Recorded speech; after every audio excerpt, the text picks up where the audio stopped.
Right, hello there. My name is Loren Snow, and I thought today that I would answer your questions. Can you give some examples of what autistic folk might say to express empathy? And what holistic folk might say to express empathy? Absolutely.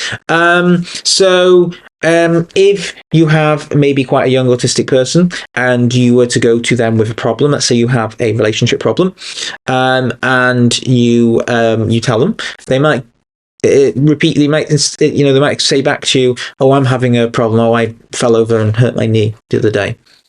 And you're probably there like, "What? You just changed the subject. You made it about yourself. You've not actually listened to me." What that person may be saying is, "I feel bad about something as well. Something's upset me as well."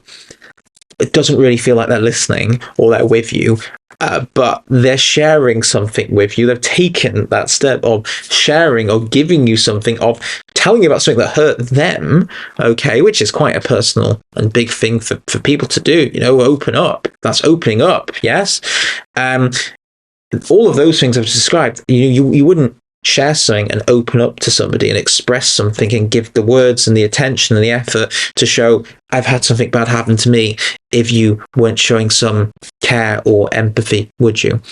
However, it does seem like the person just made the conversation about themselves and their problem. So that can be hard for people. That's one way of expressing it, or one way an autistic person might express empathy. But the way I know a lot of adults express empathy is same scenario. I go to somebody with a relationship problem and they will give me a self-story back about a similar relationship problem that they had. Yeah. What they've just done to me as an autistic person is they've gone, "I've been there. Here's a story to show you that I understand, that I get it, that I can feel for you because I have felt that, or I felt something similar, or I understand the feelings." Yeah, they have opened up and shared a part of themselves, their life. They've been vulnerable, and they've shown that they get it. That, to me, that's empathy. If they haven't got it from that self-story, I will then give a self-story back. Maybe more context about my issue, or maybe about a different issue, until we align our feelings. Yeah, so we have that commonality.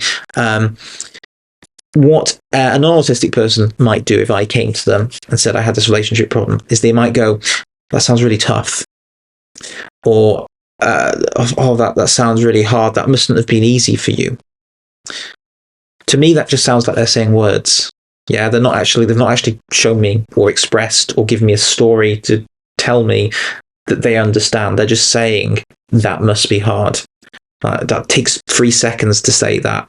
Like, I can roll out words like that when people tell me things. Yeah, somebody could tell me that they were in a car crash and I can go, "Oh, that must have been very difficult for you." But that doesn't show that I actually recognize it's just me throwing something around. But that is something I feel. But to each group, I've lost my words here. But for each group, the ways they've expressed their empathy, that's them expressing and giving a part of themselves, isn't it? I think another example might be as if you have a problem and you go to a fixer, or somebody that just tries to give you solutions or tries to fix your problem. You don't feel that you've been heard or listened to. However, that person that's maybe trying to fix or support is still expressing they care, or they want to do something, or they feel upset that you're upset and want to help. So I think we all have different ways of showing that we care, or showing or expressing our empathy. And we need to understand that we are diverse as humans, and autistic people do express empathy. It's just not always in ways that you might. However, I know plenty of non-autistic people that use self-stories as well. And I also hear people refer to them as making the conversation about themselves or being self-centered or selfish, when actually they're not. They're just using the wrong empathy style for that particular person, but the exact right empathy style for a different person. I think what we, it's hard, but what we need to do is try to match the empathy style of a person that we're with. But that takes some foreknowledge of the person, maybe what we call emotional intelligence, and actually some level of discomfort tolerance. Because for me to express an empathy style that doesn't make sense emotionally to me feels wrong, even if it is the right one for somebody else. And for me to use a non-autistic empathy style, which is absolutely right for some people, it does feel like a bit of an internal conflict, because I don't really feel like I'm being empathetic, even though that's what they view as empathy. And they, if they would choose my style, would not feel like they were being empathetic. If you're not used to giving self stories, you might feel like you're making the conversation all about yourself. Or if you're not used to saying that sounds really tough, it could just sound like you're saying words. So we just got to be mindful. We have different ways of expressing these things. If you would like to see more of me, please subscribe. And remember, I have a lot of videos on my YouTube that are exclusive for members.